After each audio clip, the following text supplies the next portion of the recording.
Hello all, let's talk genetic counselling YouTube ചാനലിന്റെ അടുത്ത വീഡിയോയിലേക്ക് സ്വാഗതം. ഇന്നത്തെ വീഡിയോയിൽ നമ്മൾ സംസാരിക്കുന്നത് ജനറ്റിക് കൗൺസിലിംഗ് എന്താണെന്നും ഒരു ജനിതക അവസ്ഥ എന്ന് പറയുമ്പോൾ അതിൽ നമ്മൾ അർത്ഥമാക്കുന്നത് എന്താണെന്നും ജനറ്റിക് കൗൺസിലിംഗിന്റെ ആവശ്യകത എന്താണെന്നും എല്ലാമാണ്.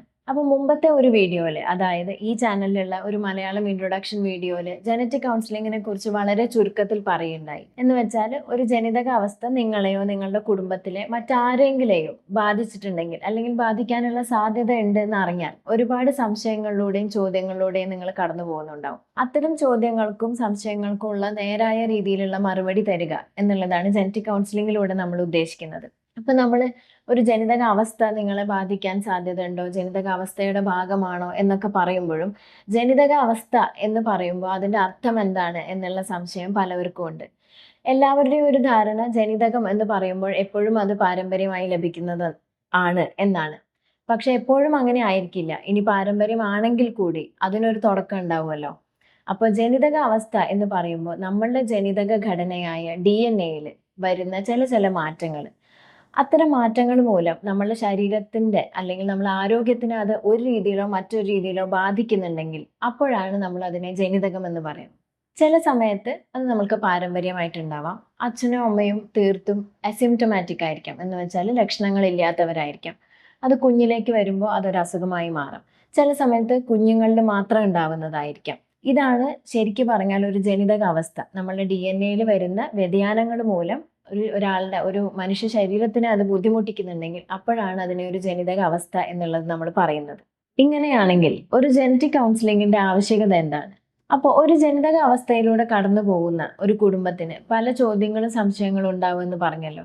ഇത്തരം സംശയങ്ങൾക്കും ചോദ്യങ്ങൾക്കും നമ്മൾ മറുപടി നൽകുന്ന സമയത്ത് അത് നേരായ രീതിയിലുള്ള മറുപടി ആണെങ്കിൽ അതിനനുസരിച്ചുള്ള തീരുമാനങ്ങൾ ആ ഒരു കുടുംബത്തിന് എടുക്കാൻ സാധിക്കും. ഉദാഹരണത്തിന്, ഒരു ജനിതക അവസ്ഥയുമായി ബന്ധപ്പെട്ട ലക്ഷണങ്ങളുണ്ട്, അതിനു വേണ്ടി അല്ലെങ്കിൽ അത് പ്രൂവ് ചെയ്യാൻ വേണ്ടിയിട്ട് അത് കൺഫർമേഷന് വേണ്ടിയിട്ട് ഒരു ജനറ്റിക് ടെസ്റ്റ് ചെയ്യണം എന്നുള്ളത് പറയുമ്പോൾ ആ ജനറ്റിക് ടെസ്റ്റിന്റെ ഗുണങ്ങളും ദോഷങ്ങളും പറഞ്ഞു തന്നാൽ മാത്രമേ നിങ്ങൾക്ക് നേരായ രീതിയിലുള്ള ഡിസിഷൻ എടുക്കാൻ പറ്റുള്ളൂ, തീരുമാനം എടുക്കാൻ പറ്റുള്ളൂ. നിങ്ങളെ സംബന്ധിച്ച് ആ ജനറ്റിക് ടെസ്റ്റ് ചെയ്യാതിരിക്കുന്നതാണോ നല്ലത് എന്നുള്ള തീരുമാനങ്ങൾ എടുക്കുന്നതിന് അതിന്റെ ഗുണങ്ങളും ദോഷങ്ങളും മനസ്സിലായേ തീരും. അപ്പൊ ഇത് തന്നെയാണ് ഒരു ജനറ്റിക് കൗൺസിലിംഗിന്റെ ആവശ്യകത എന്ന് പറയുന്നത്. ഇനി ജനറ്റിക് കൗൺസിലിംഗിന്റെ ആവശ്യകത മനസ്സിലായ സ്ഥിതിക്ക് ഇനി നമ്മൾക്ക് ആരൊക്കെയാണ് ജനറ്റിക് കൗൺസിലിംഗിന് വിധേയരാവേണ്ടത് എന്നുള്ളത് നോക്കാം. അപ്പൊ വളരെ ചുരുക്കത്തിൽ പറയുകയാണെങ്കിൽ ഒരു ജനിതക അവസ്ഥയുമായി ബന്ധപ്പെട്ട ഏത് രീതിയിലുള്ള സംശയങ്ങളുള്ളവർക്കും ജനറ്റിക് കൗൺസിലിംഗിന് വിധേയരാവാം. വളരെ കോമൺ ആയിട്ട് നമ്മൾ കാണുന്ന രണ്ട് സിറ്റുവേഷൻസ് ആണ്. ഒന്നെന്ന് പറഞ്ഞാൽ പാരമ്പര്യമായിട്ട് കുടുംബത്തിൽ ഒരു ജനിതക അവസ്ഥ കടന്നു പോകുന്നുണ്ട്, അത് നിങ്ങൾക്ക് വരാനുള്ള സാധ്യത ഉണ്ടോ, നിങ്ങളുടെ കുഞ്ഞിലേക്ക് വരാനുള്ള സാധ്യത ഉണ്ടോ എന്നുള്ള ചോദ്യങ്ങളായിട്ട് പലരും വരുന്നവരുണ്ട്. രണ്ടാമതായിട്ട് പ്രത്യേകതരം ലക്ഷണങ്ങൾ കാണുന്നു കുഞ്ഞില് അല്ലെങ്കിൽ ഒരു വ്യക്തിയിൽ. ഇത് ജനിതകമായിട്ടുള്ള എന്തെങ്കിലും വ്യതിയാനങ്ങൾ മൂലമാണോ ഇത്തരം ലക്ഷണങ്ങൾ നമ്മൾ കാണുന്നത് എന്നുള്ള ചോദ്യം. അപ്പോൾ ഇത്തരം ലക്ഷണങ്ങൾ എന്താണെന്ന് മനസ്സിലായതിനു ശേഷം മാത്രമേ അത് ജനിതകമാണോ എന്നുള്ളത് പലപ്പോഴും നമുക്ക് പറയാൻ പറ്റുള്ളൂ. അപ്പോൾ ഈ ലക്ഷണങ്ങൾ പ്രഗ്നൻസി സമയത്ത് കാണുന്ന ലക്ഷണങ്ങൾ വേറെ ആയിരിക്കും, ഒരു പീഡിയാട്രിക് ഏജ് ഗ്രൂപ്പിൽ എന്ന് വെച്ചാൽ കുട്ടികളിൽ കാണുന്ന ലക്ഷണങ്ങൾ വേറെ ആയിരിക്കും, മുതിർന്നവരിൽ കാണുന്ന ലക്ഷണങ്ങൾ വേറെ ആയിരിക്കും. ചുരുക്കത്തിൽ ഒരു വ്യക്തിയുടെ ജീവിതത്തിലെ ഓരോ ഘട്ടത്തിലും ജനിതകമാണോ എന്ന് സംശയിക്കാവുന്ന രീതിയിലുള്ള ലക്ഷണങ്ങൾ കാണാൻ സാധ്യതയുണ്ട്. അപ്പോൾ ഇത്തരം ലക്ഷണങ്ങൾ വളരെ വിശദമായിട്ട് പറയേണ്ടത് കൊണ്ട് തന്നെ നമ്മൾ ഓരോരോ വീഡിയോസ് ആയിട്ട് നമ്മളുടെ ചാനലിൽ അപ്ലോഡ് ചെയ്യുന്നതായിരിക്കും. ഇനി ജനറ്റിക് കൗൺസിലിങ്ങിന് വരുന്നവർ അറിഞ്ഞിരിക്കേണ്ട ബേസിക് ആയിട്ടുള്ള ഒരു ജനറ്റിക് കൗൺസിലിംഗ് പ്രോസസ്സ് എന്താണെന്നുള്ളതാണ്. സാധാരണ രീതിയിൽ നമ്മൾക്ക് ഫാമിലീസിനെ റെഫർ ചെയ്ത് തരുന്നത് ഇപ്പോൾ പീഡിയാട്രീഷ്യനോ അല്ലെങ്കിൽ ഒരു ഓങ്കോളജിസ്റ്റോ പല രീതിയിലുള്ള ലക്ഷണങ്ങൾ കാണുമ്പോൾ ഇതൊന്നെങ്കിൽ ഒരു ജനിതക വ്യതിയാനത്തിന്റെ ഭാഗമാണോ എന്നുള്ള സംശയത്തിന്റെ പുറത്ത് അവർ റെഫർ ചെയ്യുന്നതായിരിക്കാം. അല്ലെങ്കിൽ ചില സമയത്ത് ഒരു ജനിതക അവസ്ഥ സ്ഥിരീകരിച്ചിട്ടുണ്ടാവാം, പക്ഷെ വേണ്ട രീതിയിൽ അവർക്ക് ഒരു കൗൺസിലിംഗ് കിട്ടിയിട്ടുണ്ടാവില്ല. ഇനിയുള്ള ഒരു പ്രഗ്നൻസിയിൽ അതിനുള്ള റിസ്ക് ഉണ്ടോ എന്നുള്ള സംശയങ്ങളും ഒക്കെ ഒരു തീരുമാനമാക്കാൻ വേണ്ടിയിട്ടും ജനറ്റിക് കൗൺസിലിങ്ങിന് റെഫർ ചെയ്യുന്ന അവസ്ഥകൾ ഉണ്ടാവാറുണ്ട്.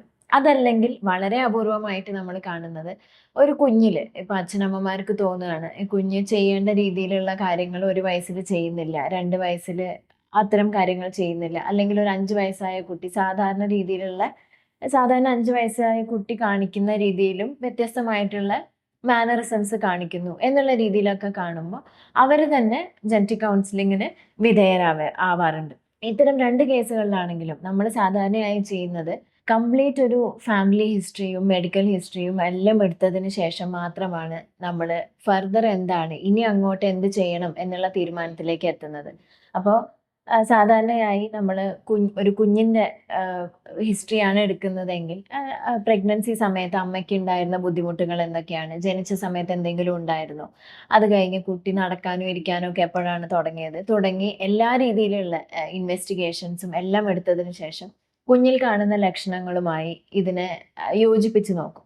എന്നിട്ട് സാധാരണയായിട്ട് ഇത്തരം ലക്ഷണങ്ങൾ കണ്ടുവരുന്നത് ഏത് ജനിതകാവസ്ഥകളിലാണ്, അങ്ങനെ നമ്മളൊരു പ്രൊവിഷണൽ ഡയഗ്നോസിസ് ഉണ്ടാക്കിയതിന് ശേഷമാണ് പലപ്പോഴും ഫർദർ എന്താണ് എന്നുള്ളത് പറഞ്ഞു തരിക. ചില സമയത്ത് ആ ഒരു ഡയഗ്നോസിസ് എന്നുള്ളത് വളരെ ഈസി ആയിരിക്കും. എളുപ്പത്തിൽ നമ്മൾക്ക് കുഞ്ഞിന് ഇന്നതാവാനുള്ള സാധ്യത ഉണ്ട് എന്നുള്ളത് പറയാൻ പറ്റും.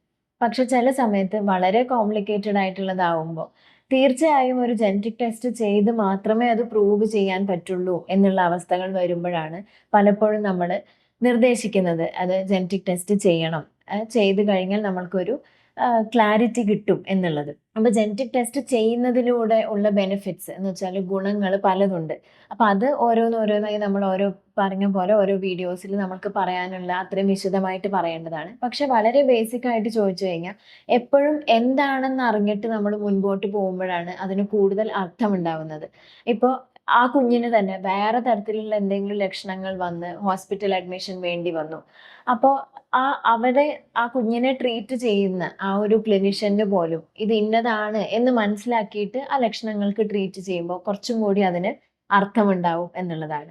പിന്നെ അത് മാത്രമല്ല, മാതാപിതാക്കൾക്കായാലും എന്താണെന്ന് മനസ്സിലാക്കി മുമ്പിലേക്ക് പോകുമ്പോൾ കുറച്ചും കൂടി കാര്യങ്ങൾക്ക് ഒരു വാല്യൂവും ഒരു അർത്ഥവും ഉണ്ടാവും എന്നുള്ളതാണ് ഇമ്പോർട്ടൻ്റ് ആയിട്ട് പറയാനുള്ളത്. അപ്പോൾ ഇത്രയും കാര്യങ്ങൾ ഡിസ്കസ് ചെയ്തുകൊണ്ട് ഇന്നത്തെ ഈ ഒരു വീഡിയോ നമ്മൾ അവസാനിപ്പിക്കുകയാണ്. ഇനി നേരത്തെ പറഞ്ഞതുപോലെ ഒരു പ്രഗ്നൻസി സമയത്ത് എന്തൊക്കെ സിംറ്റംസ് കാണുമ്പോഴാണ് നിങ്ങൾ ജനറ്റിക് കൗൺസിലിങ്ങിന് വരേണ്ടതെന്നും കുട്ടികളിൽ എന്തൊക്കെയാണ് കാണുമ്പോഴാണ് സംശയിക്കേണ്ടതെന്നും അങ്ങനെയുള്ള കാര്യങ്ങൾ വിശദമായിട്ട് പറഞ്ഞിട്ടുള്ള വീഡിയോസുമായിട്ടാണ് നമ്മൾ അടുത്തത് വരുന്നുണ്ടാവുക.